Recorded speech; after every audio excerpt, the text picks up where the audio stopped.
ओम शांति। सभी बोले ओम शांति। ओम शांति। आज ये भट्टी का आपका आखिरी क्लास। हमेशा जब आखिरी की बात करते हैं तो वो न्यू बिगनिंग होती है। किसी भी फसल का अंत होता है बीज, और बीज का अर्थ होता है नई फसल। अपने ईश्वरीय परिवार में वैसे भी विदाई को बधाई कहा जाता है। गो सोन को कम सोन कहा जाता है। तो ये नेवर एंडिंग साइकिल है हमारा। साइक्लिक लॉज बाबा ने हमें सिखाए हुए हैं। तो एक भट्टी पूरी होना माना रियल भट्टी शुरू होना। अब तक तो भट्टी बैठ बैठ कर रहे थे, अब चलते फिरते करनी है। अब तक भट्टी के मीनिंग समझ रहे थे, अब उसको प्रैक्टिकल में अप्लाई करना है। तो चेतन भट्टी में जाना है, क्योंकि बाबा ने हम सब बच्चों को एक काम दिया हुआ है कि घर घर को स्वर्ग बनाओ। हम लोग शिवरात्रि पे प्रभात फेरियाँ निकालते होते और उन प्रभात फेरियों में नारे लगाते हैं, कलयुग जाने वाला है, सतयुग आने वाला है। अब सारे संसार को हमने सुना दिया है, कलयुग जाने वाला है, सतयुग आने वाला है। पर आने वाला है उसका प्रूफ क्या है? तो हम सब कहेंगे उसका प्रूफ है हमारे परिवार, हम खुद। समझो, आज हम गवर्नमेंट के पास ये बात लेके जाएं कि हम सब भी के नरक को स्वर्ग बना रहे हैं। बाबा ने एक मुरली में कहा था कि तुम सब सरकार के पास जाओ और जाकर के कह दो कि हम ब्रह्मा कुमार कुमारियाँ अपने तन मन धन से भारत को स्वर्ग बना रहे। समझो, हम लोग गए और सरकार ने मान लिया, ओके आप लोग बना रहे हो भारत को स्वर्ग, प्रूफ दिखाओ। तो भारत स्वर्ग बनेगा भारत के परिवारों से। तो आप सब ज़रा सोच के देखिए कि हम में से किस किस को लगता है कि अगर सरकार के लोग मेरे घर छापा मारने आ जाए, बे टाइम एनी टाइम, रात 12 बजे भी, तो मेरा घर तो जी स्वर्ग ही दिखने वाला है। किस किस को ऐसा विश्वास है? वो हाथ खड़ा करो।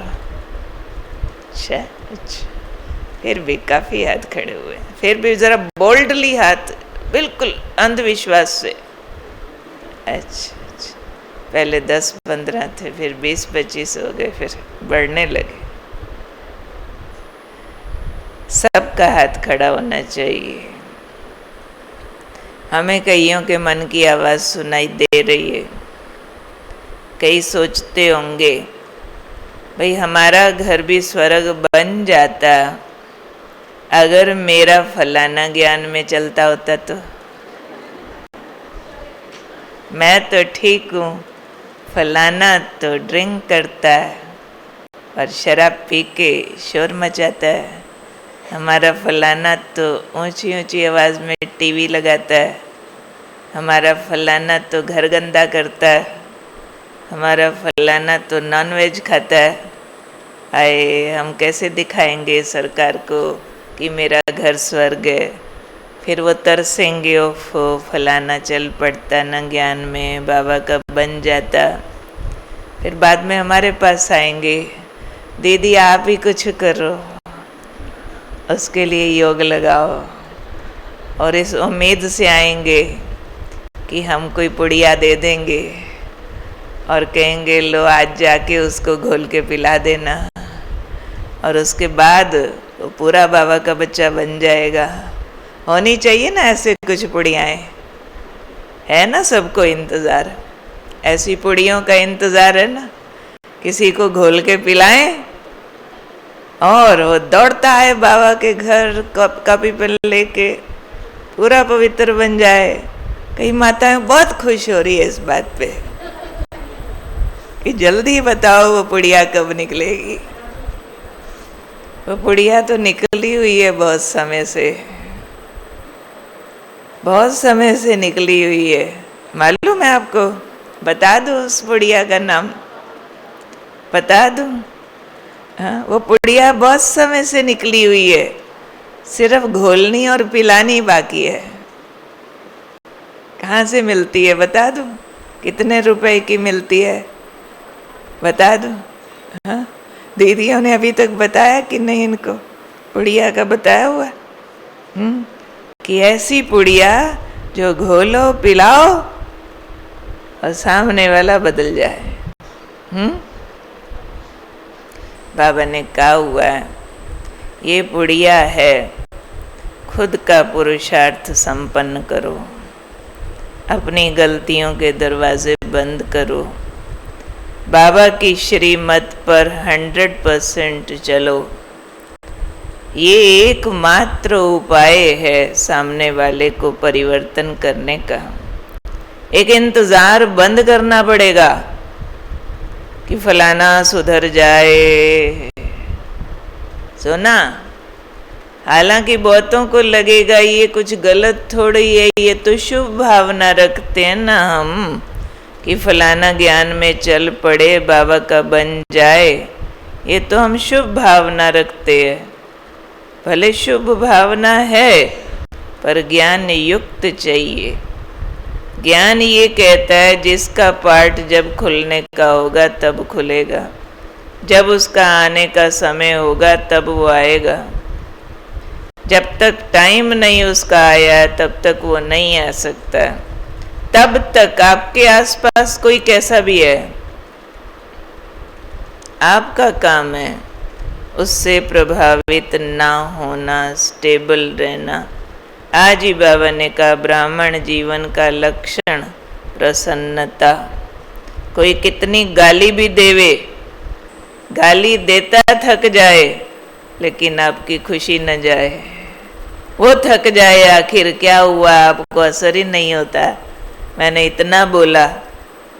तो अंदर की ऐसी जब स्टेबल स्थिति आती है उसका प्रभाव परिवार वालों पर पड़ता है कि ये हमारे घर में इंसान नहीं है, ये तो अवतार है, ये तो कोई देवी है, कोई देवता है। उसके लिए परीक्षाएं तो देनी पड़ेंगी ना। उल्टा पुल्टा बोलें, ये परीक्षा पास तो करनी पड़ेगी ना। अगर आपके पास कोई उल्टा पुल्टा बोलने वाला है ही नहीं तो कैसे पता चलेगा आप सहनशील हो? बिना परीक्षा के तो सर्टिफिकेट नहीं मिलता, प्रमोशन नहीं होती है। इस ड्रामा के इस अंतिम सीन में हम बाबा के बच्चे तो दुनिया में थोड़े से, 9 लाख भी नहीं अभी हुए हैं, थोड़े से बाबा के बच्चे, बाकी सब अज्ञानी आत्माएं। और उन सब का पाप यानी गलतियां दिन ब दिन बढ़ रही हैं, घट रही हैं? बढ़ रही हैं। और ये बढ़ती जाएंगी कि घटती जाएंगी?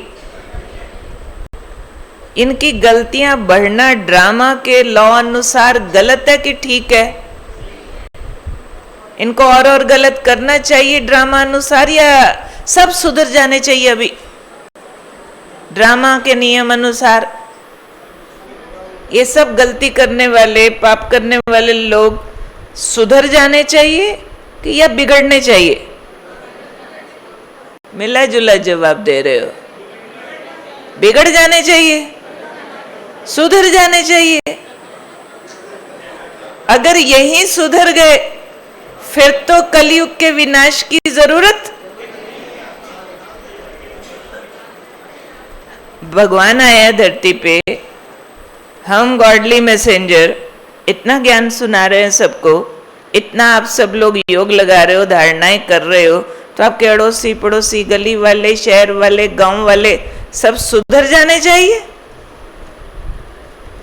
सुधर जाने चाहिए ना, कि नहीं?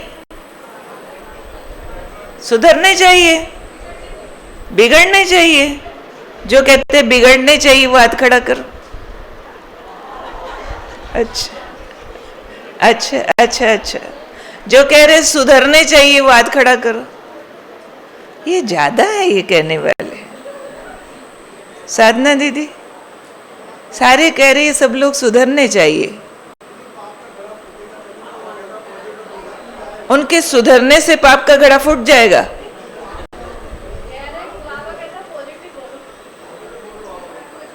पॉजिटिव बोलो, मतलब सुधरने चाहिए ना। मैं भी मानती हूँ सुधरने चाहिए। चलो सारे सुधर गए। जिस जिस शहर में आप है, पूरा शहर सारे बीके, सारे मीठा बोलते हैं, कोई रिश्वत नहीं लेता, कोई पतित है ही नहीं, कोई टीवी नहीं देखता, सारे एकदम योगी। फिर तो सतयुग की जरूरत, विनाश की जरूरत। तो ऐसा होएगा ना? अब कहते हैं नहीं। फिर ड्रामा का लॉ क्या कहता है? आपके अलावा बाकी लोग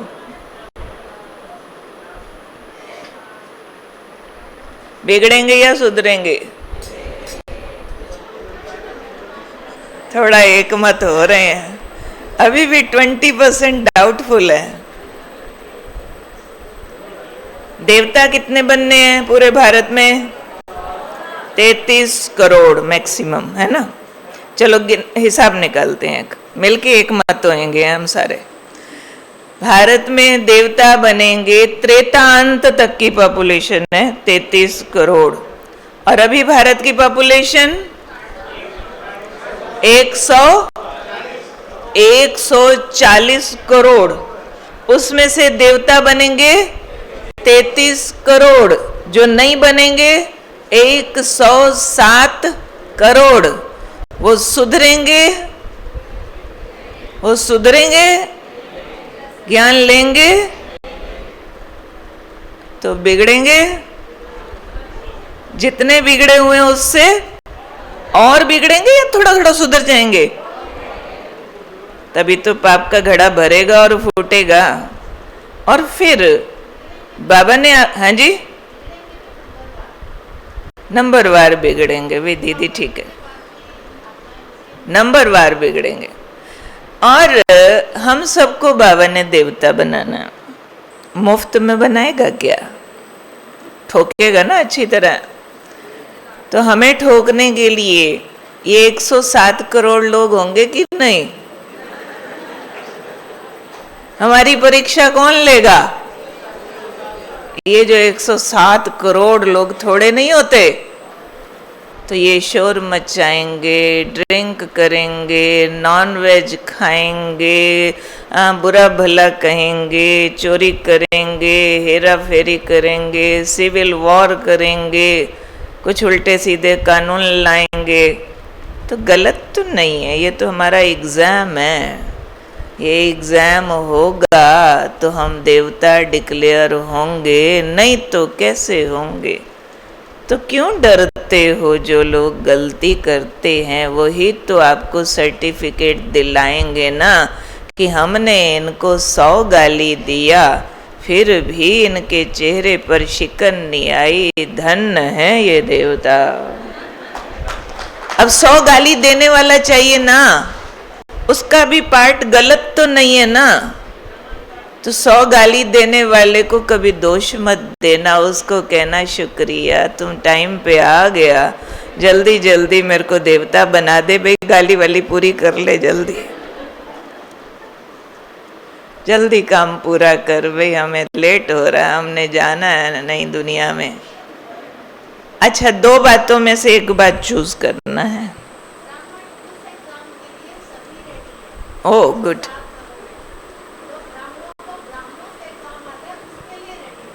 अच्छा, बड़ी बात बोली भाई। कहते 107 करोड़ वालों के एग्जाम के लिए तो सब रेडी हैं, पर जो ब्राह्मणों को आपस में आता है ना, उसके लिए रेडी नहीं है। ये बात 2 मिनट बाद करती हूँ, ठीक है? क्योंकि ज्यादातर प्रवृत्ति वाले बैठे हैं और प्रवृत्ति वालों को ज्यादा प्रॉब्लम ज्ञानी से आती है, अज्ञानी से आती है। इनके परिवारों में जो लोग ज्ञान में नहीं चलते हैं और मायावी व्यवहार करते हैं, तो बहुत तरसते हैं सभी कि अगर ये बाबा का बन गए होते तो।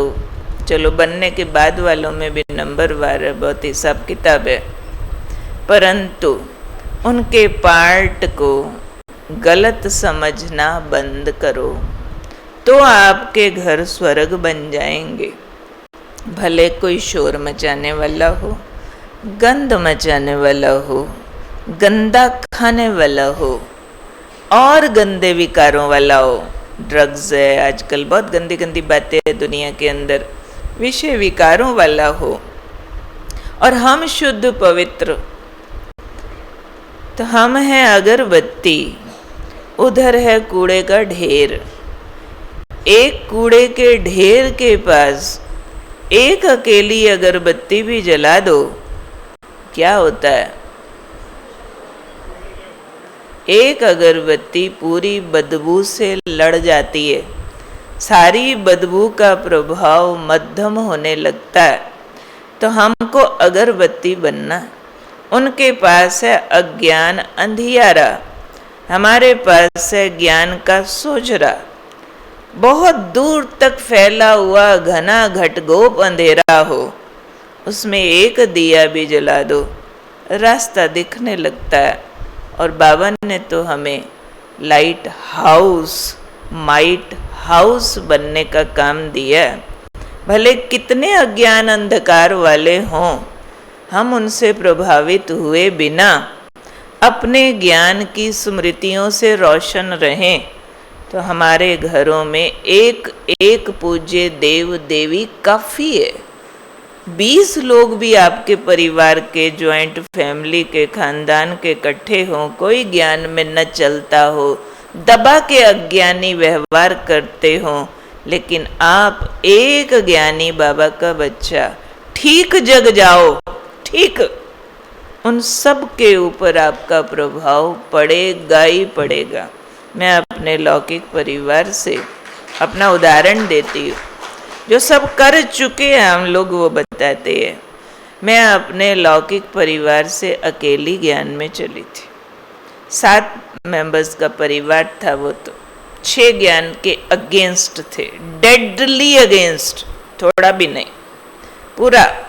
ये कहने वाले ब्रह्मा कुमारियों ने इसका दिमाग खराब किया, जादू किया, भगा जाएंगे, ये वो उल्टा पुल्टा ही बोलने वाले, सब शोर शराबा करने वाले।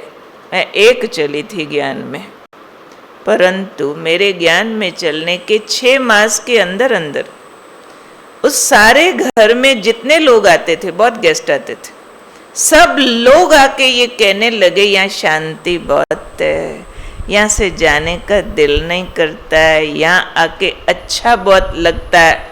मैं एक अकेली एक दिनचर्या ठीक चलाती हूँ, कुछ भी बोले अमृत वेला ज़रूर करूँगी, मुरली ज़रूर पढ़ूँगी, उनकी गाली खा के भी सेंटर ज़रूर जाऊँगी, भोजन अपने हाथ से बनाऊँगी, भोग लगाऊँगी, सबको खिलाऊँगी। मार्केट की मिठाइयाँ आती थी, मैंने टोलियाँ बनानी सीख ली, बनानी शुरू कर दी।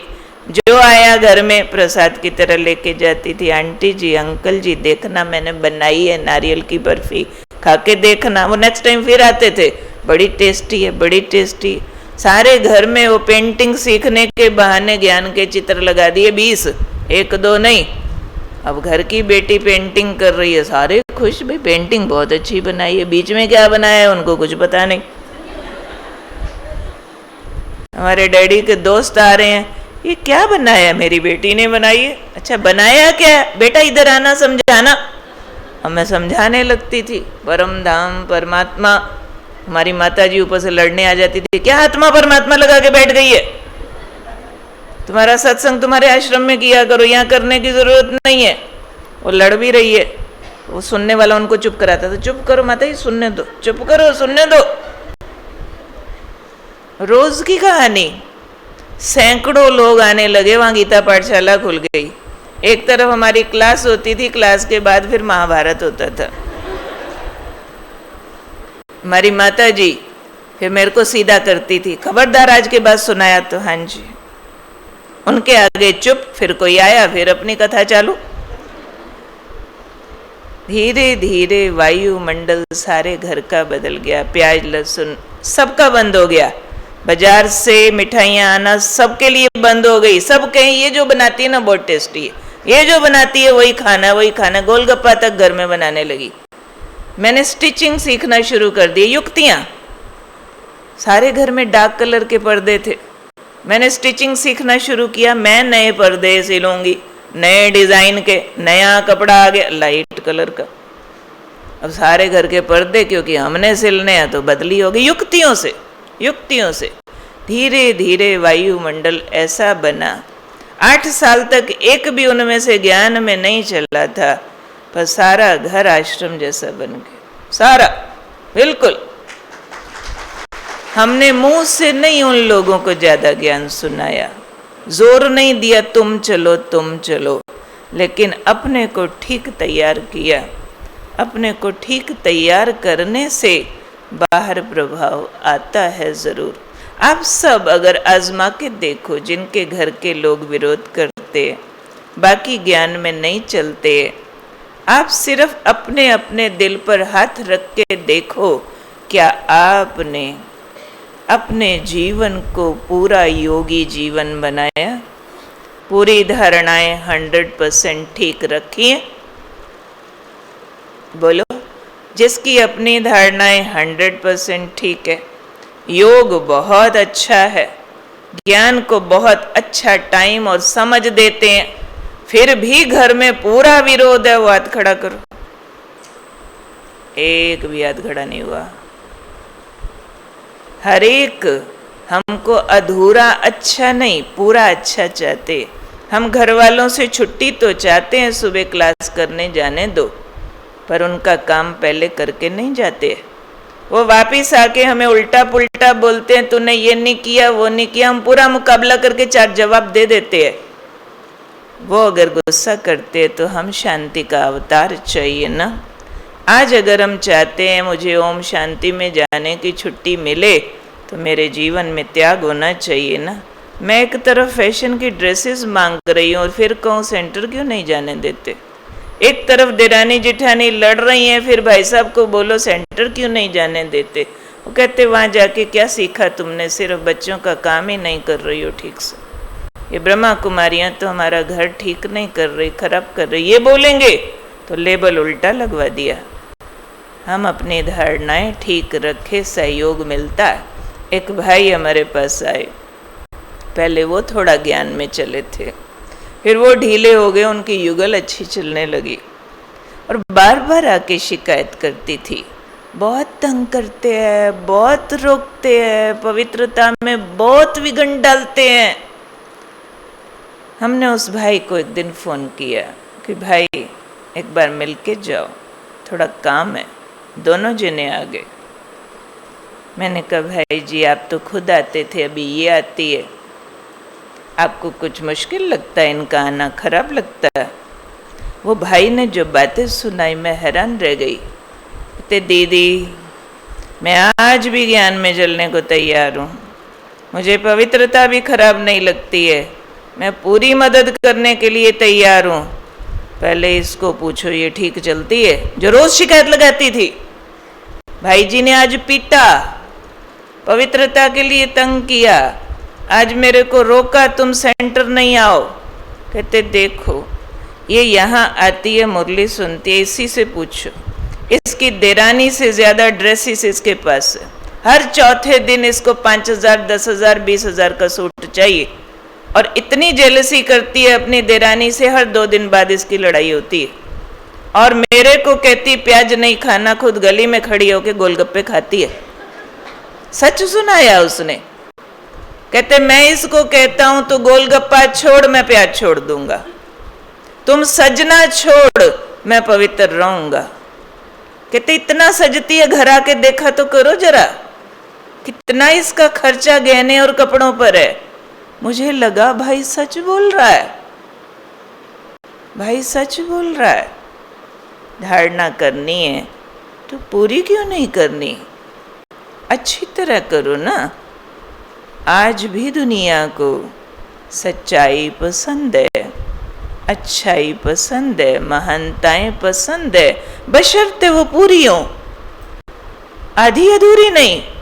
जीवन ऐसा होना चाहिए जो वो हाथ जोड़ के कहें जाओ भाई आप सेंटर नहीं, क्या बात है। हमारी माता जी कहते तेरी शादी तो जरूर करूंगी। मैं कहा भले करो ना, लड़का लाओ मेरे सामने, बात तो मैं करूंगी, मैं उसको बता दूंगी I am already married, married with God only, I need not a husband, I need a servant only, what's your programme.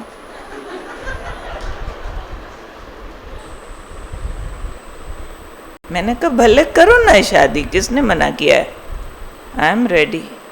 वो बाद में अनुभव सुनाते कि तुम्हें तो हम कह देते थे कि तेरी शादी ज़रूर करेंगे, पर अंदर से हम डरते थे कि ये तो देवी जैसी है, देवियों की थोड़ी शादी होती है कभी। ना ना, अंदर बोल के ही ऐसे लगता था हमने कोई पाप कर दिया।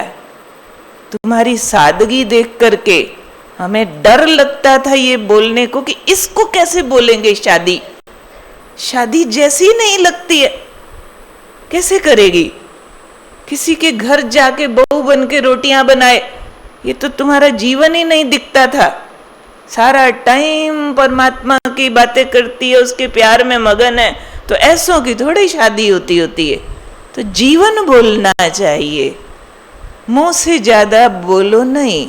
सेंटर जाने दो, पवित्र रहने दो, बिना प्याज का खाने दो, अपनी जीभ ठीक कंट्रोल करो, अपनी वृत्तियां ठीक कंट्रोल करो, योग बल ठीक धारण करो, मदद ना मिले हो नहीं सकता। एम आई राइट? ऐसा है कि नहीं?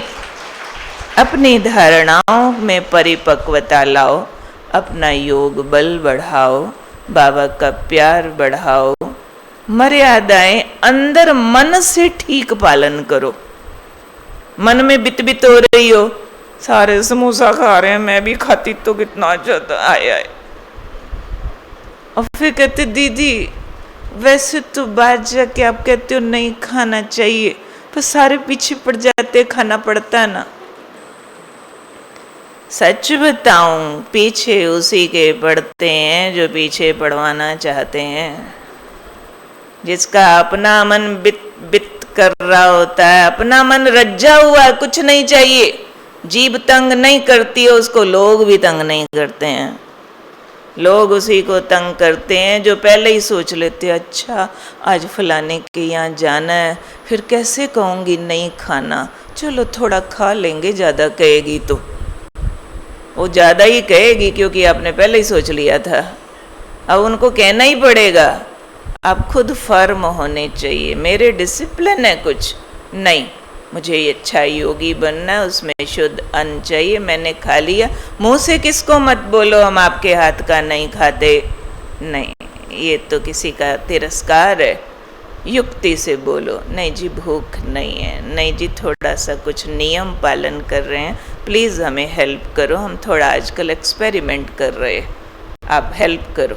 आजकल तो लोग वैसे भी नेचुरोपैथी, वीगन और कई तरह के अपने सिस्टम्स एडॉप्ट किए होते हैं, वो वाली भाषा बोलो तो सहज मदद मिलती है। थोड़ा सा हल्की भाषा ना प्रयोग करो। बाकी दीदी ने बोला ब्राह्मणों से पेपर आते हैं। बाहर वालों से तो शायद पेपरों से नहीं डरते। हाँ, ब्राह्मणों से पेपर आने के लिए और उसमें जीतने के लिए यहाँ भी एक जनरल नॉलेज चाहिए। वो पेपर भी पेपर क्यों लगता है? ज्ञान की गहराई का अभाव होता है।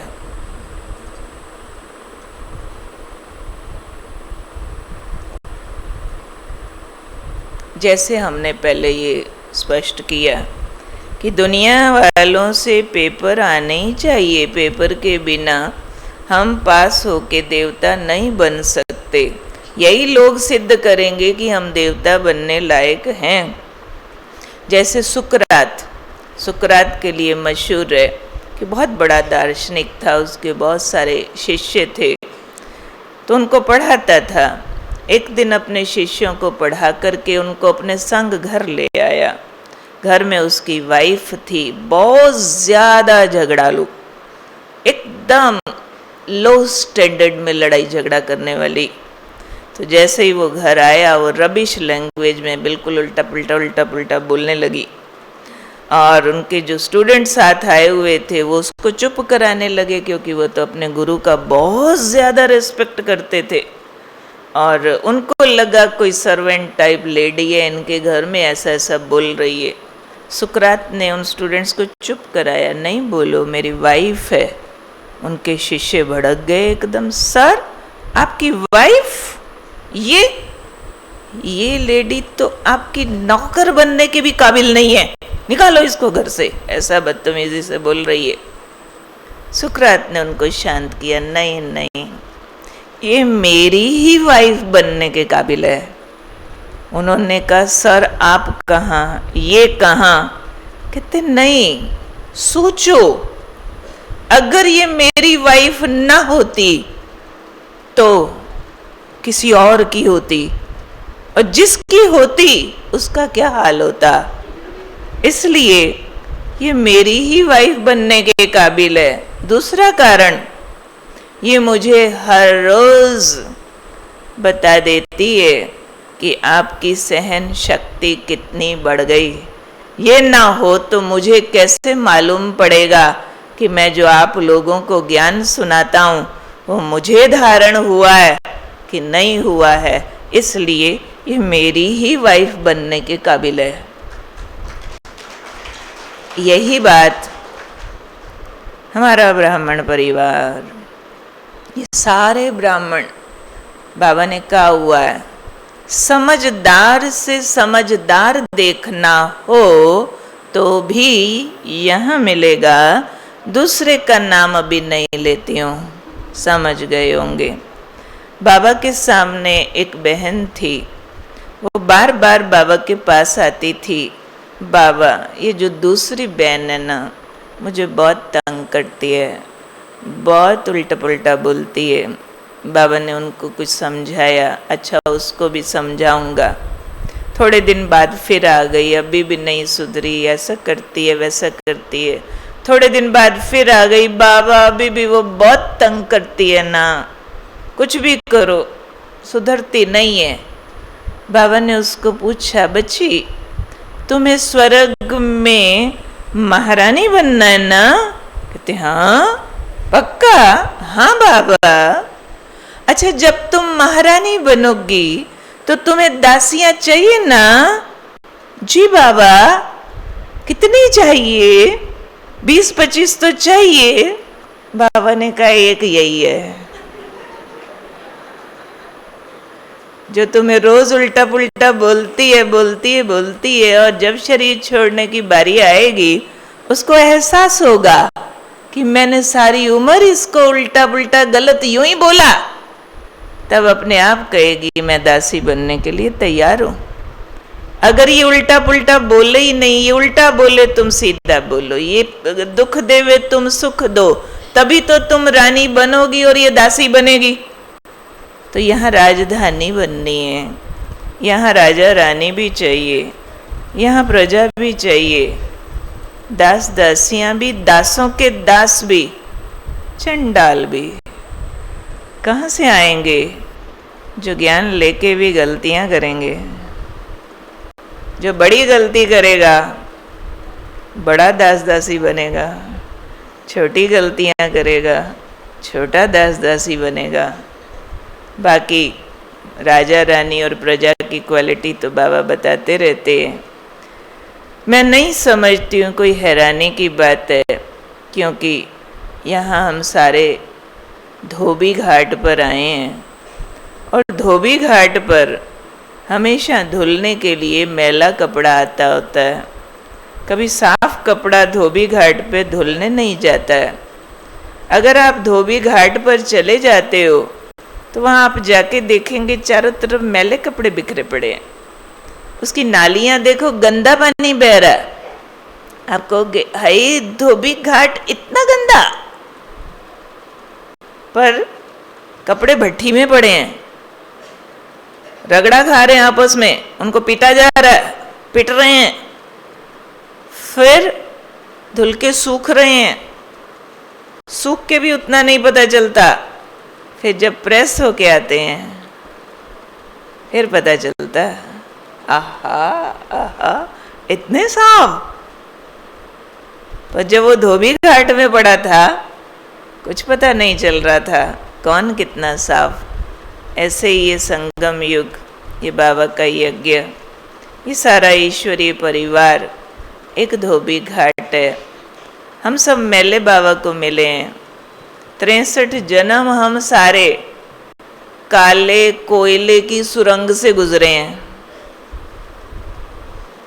5 विकार काले कोयले, इसकी सुरंग से हम गोरी आत्माओं ने क्रॉस किया है। 84वें जन्म में एकदम काले भूत बन गए और बाबा के धोबी घाट पर आ गए हैं। अब कभी माया के सटके लगते हैं, कभी बाबा के ज्ञान योग के सटके लगते हैं, कभी आपस में एक दूसरे के संस्कारों के चाबुक लगते हैं। कोई किसी को दुख नहीं देना चाहता है इस परिवार में। हर एक सिर्फ अपने संस्कार प्रकट कर रहा है कि उसकी अपनी कुछ मैल बाकी है और वो मैल से दूसरा प्रभावित हो जाता है, उसको चोट आ जाती है। पर ये ध्यान होना चाहिए, ये हर एक अपनी मैल प्रकट कर रहा है। एक बहन गई गुलजार दादी के पास और बहुत कुछ बोलने लगी। दादी कोई उल्टा पुल्टा सब गंदा गंदा। आधा घंटा दादी सुनते रहे मुस्कुरा के। वो खराब खराब बोल रही थी, दादी आप ऐसे करते हो वैसे करते हो, ऐसे वाला। दादी ऐसे मुस्कुरा के देख रहे। आधा घंटा बाद कहते हैं थोड़ी डिस्टर्ब लगती है। उसका सर्टिफिकेट बता दिया कि तुमने अपना स्टैंडर्ड बताया है, मेरा नहीं।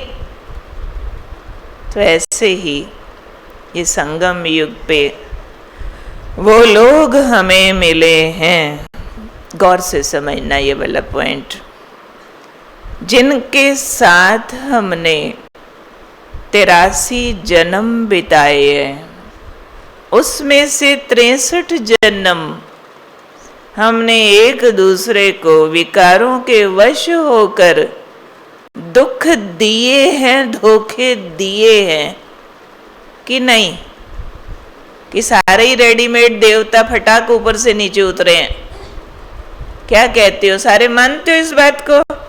63 जन्म हमने एक दूसरे को विकारों के वश दुख एक्सेप्टेड दिए हैं कि नहीं? कोई बोले नहीं मैं तो कब चींटी नहीं मारी, कब मैंने किसको दुख किसी जन्म में मैंने नहीं दिया, वो हाथ खड़ा करो।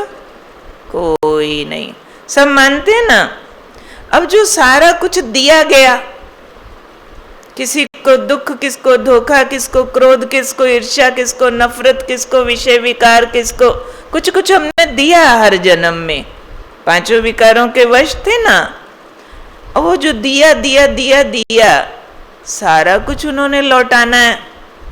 कब लौटाएंगे?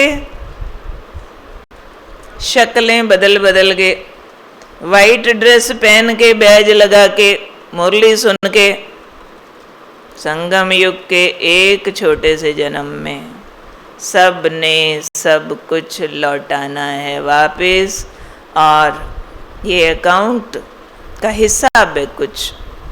जैसे कर्ज लेने में भी एक सिस्टम होता है कि समझो मैंने किसी से 10 लाख रुपया उधार लिया और अब किश्तों में उसको देना है। समझो 10 किश्तें बनी, अब 10 बार वो आया 1-1 लाख रुपया लेने, और जितनी बार लेने आया मैंने उतनी बार उसको धक्का मारा, पीटा और उसकी जेब में जो था वो भी छीन लिया। मेरे कर्ज का क्या होगा? देखो कितनी भोली माताएं भी जानती है, कर्ज बढ़ गया, बढ़ेगा ना। समझो हर बार उसकी जेब में से 10, 20, 50 हजार छीन लिया मैंने, पीटा भी, तो ऑफेंस और हो सकता है ना, केस हो सकता है, मेरे को अरेस्ट किया जा सकता है, जेल में डाला जा सकता है। मुझे करना क्या चाहिए था? जब भी वो आए कर्ज लेने, मेरे पास हो ना हो, मैं अपनी चीजें बेचूं, अपनी कमाई बढ़ाऊं, पड़ोसियों से उधार पकड़ूं, जो मर्जी करूं, उसका लाख रुपया चुकाऊं या नहीं चुकाऊं, तब मेरा कर्ज चुकता होता है। मुझे अपनी कमाई बढ़ानी पड़ेगी, खर्चे घटाने पड़ेंगे, हो सकता है बहुत कम खा के गुजारा करना पड़े, सुविधाएं घटानी पड़ेंगी, पहले वाली चीजें बेचनी पड़ सकती हैं, कुछ कुछ करो, पर कर्ज मर्ज होता है। ऐसे पिछले 63 जन्मों में समझो एक जन्म में हमने सिर्फ 10-10 लोगों को ही दुख दिया। यहां आते तक कितनी गिनती हो जाएगी? 6300 लोग, और विद इंटरेस्ट, ब्याज समेत, मेरे से सुख वापस मांगना चाहते हैं। वो आएंगे, मैं अच्छी भली हूं, सच बोलती हूं, कहेंगे तुम झूठी हो। मैंने कई जन्मों में उनको दुख दिया होगा, अब मुझे झूठी सुन के एक दुआ भेजनी है वापस, जा तेरा भला हो, ये करूं या ये करूं, तुम्हारी ये मजाल, मैंने आज दिन तक कभी इतना सा भी झूठ नहीं बोला, तुम आयो मेरे को झूठा बोलने, चलो तुम्हें मजा चखाऊं। ठीक है ये व्यवहार मेरा। कर्ज किससे उतरेगा? कर्ज किससे उतरेगा? उसने झूठा बोला, क्रिटिसाइज किया, मैंने एक दुआ भेज दी, तू मेरा भाई है, मेरे बाबा का बच्चा है, मैं सुख स्वरूप आत्मा हूँ, सुख की लाइट तेरे को देती हूँ, जा तेरा भला हो, सुखी रह। दिल से बद्दुआ आई, दुआ गई। किसी ने दुख दिया, मेरा पैसा पड़ा था, मैंने दूध लेना था, उतना सही था, चोरी करके ले गया, मेरे पास पीने को दूध नहीं, क्या करूं? वापस जाऊं, उसका चुराऊं, क्या करूं? एक राजयोगी आत्मा हूं मैं, मेरे पास ईश्वरीय आनंद की कमाई है, मैंने आनंद कमाया बहुत सारा, बाबा मिला, सब कुछ मिला, बुरा करने वाले का भी हो भला, जा तेरे बच्चे जीते रहें, दूधो नहाओ, पूतो फलो। दुआएं भेजनी पड़ेंगी, ये ऐसे कर्ज उतरेगा। यहाँ स्थूल कर्ज नहीं है, यहाँ सूक्ष्म दुआओं और बद्दुआओं का लेन देन है। विकार दिए गए थे, अब गुण लौटाने पड़ेंगे, दुख दिया गया था, अब सुख लौटाना पड़ेगा। उन आत्माओं को दुख देके हमने उनका सुख छीना था, अब सुख लौटाना पड़ेगा। इसलिए दादियाँ सिखाती थी, बड़े सिखाते थे, मर मर झुक झुक, मिट मिट, सिख सिख। महात्मा गांधी कहते थे, कोई आपकी एक गाल पर थप्पड़ मारे, दूसरी आगे कर दो। उसको तो शिव बाबा का ज्ञान नहीं था। ये वाली संगम युग के युग परिवर्तन की विधि, ये फार्मूला मालूम नहीं था। अब युग बदलना है, पूरा सृष्टि चक्र बदलना है, और हम थोड़ी सी मुट्ठी भर आत्माओं ने ये रिसाइकिल करना है। और रिसाइकिल करने में पासे पलटने होंगे। जो दुनिया कर रही है टिट फॉर टैट, हम नहीं कर सकते। दुनिया ईंट का जवाब पत्थर से देती है, हम नहीं दे सकते। हम ईंटों का जवाब फूलों से देते हैं। बाबा ने कहा जो गाली दे वो मित्र है आपका, निंदा तुम्हारी जो करे मित्र तुम्हारा सोए। निंदक नियरे राखिए आंगन कुटी छवाए, बिन पानी साबुन बिना निर्मल करे सुभाए। तो इन लोगों का बुरा न मानो, इनको दुआएं दो, इनके साथ सद्व्यवहार करो तो युग बदलेगा। हम असुरों के साथ आसुरी व्यवहार नहीं कर सकते। जैसे रावण के लिए बताते हैं, जब श्री राम ने श्वेत मंद रामेश्वरम पर शिवलिंग की स्थापना की तो उसको एक ब्राह्मण चाहिए था पूजा कराने वाला। दूर दूर तक कोई ब्राह्मण नहीं मिला, एक रावण ब्राह्मण मिला। इतनी सी कहानी सबने सुनी हुई है। रावण आया, पूजा कराई, बदले में पूजा के बदले दक्षिणा देनी होती है। कहते श्री राम के पास और कुछ नहीं था, एक अंगूठी थी, उतार कर दक्षिणा के रूप में देने लगे। रावण ने लेने से मना कर दिया।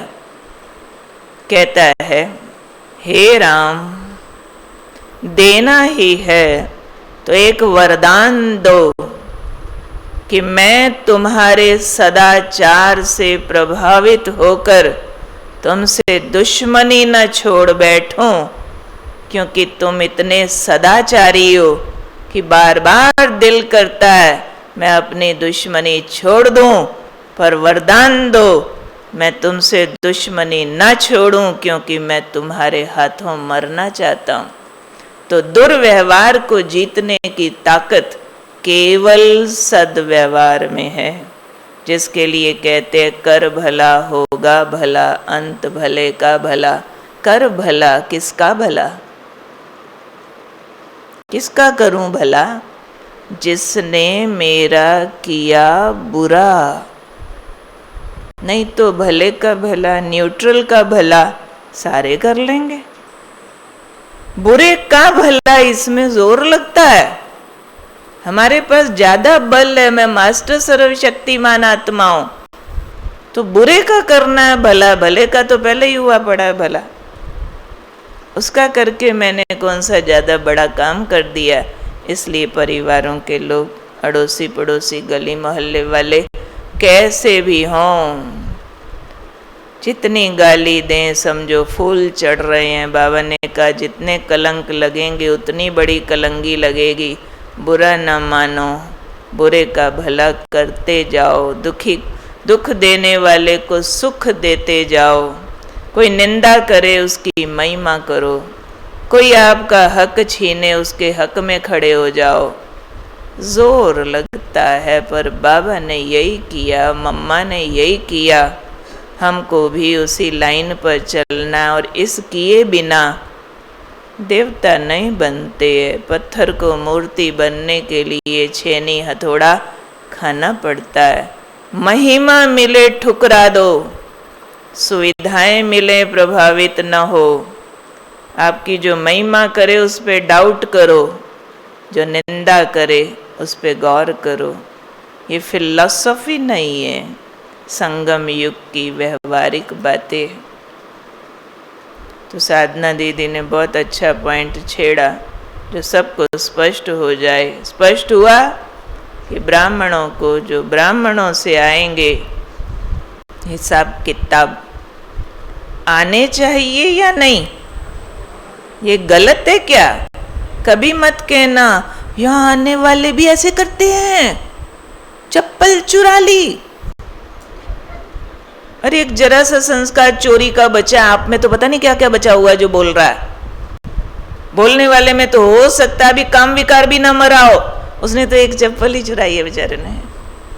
अभी अपना अवगुण तो पता ही नहीं है, खुद में विषय विकार पूरा बाकी है, और दूसरे की ये कितनी सी चोरी भी बहुत बड़ा पाप लग रहा है। हाय दीदी, आपके यहाँ आश्रम में आने वाले भी गुस्सा करते हैं। खुद घर में चाहे बच्चे को पीट के आया हो, अपना अलाउड। अरे आते ही थोड़े देवता बन जाएंगे, अभी तो पत्थर आए, छेनिया थोड़ी लग रही है, मूर्ति बन रहे हैं, इसलिए धोबी घाट पे भी मैल दिखेगी, बी रेडी फॉर दैट। उस सारी मैल के बाद भी संसार की सबसे ज्यादा पवित्र आत्माएं इसी फैक्ट्री से निकलने वाली हैं, धुल के, प्रेस हो के, सज के, संवर के, पूजनीय बन के। ये परम सत्य है कि भगवान यहीं आया है, और उसको संसार के सबसे मैले कपड़े मिले हैं ना, धोने तो दो उसको, धुल रहे हैं धुल रहे हैं धुल रहे हैं, जब धुल के निकलेंगे तब देखना ना। भगवान पर क्वेश्चन मत करो, उसकी मशीनरी परफेक्ट है, एक्यूरेट काम करता है, उस पर सवाल नहीं किया जाता। यहाँ आने वालों पर डाउट करना मीन्स गॉडली सिलेक्शन पर डाउट करना। यही सारे देवता थे, यही सारे देवता बनेंगे, ये परम सत्य है। हाँ, बीच में प्रोसेस चालू है, धीरज धरो, सुधर रहे हैं, सुधर जाएंगे, कोई बात नहीं, ठीक है जी।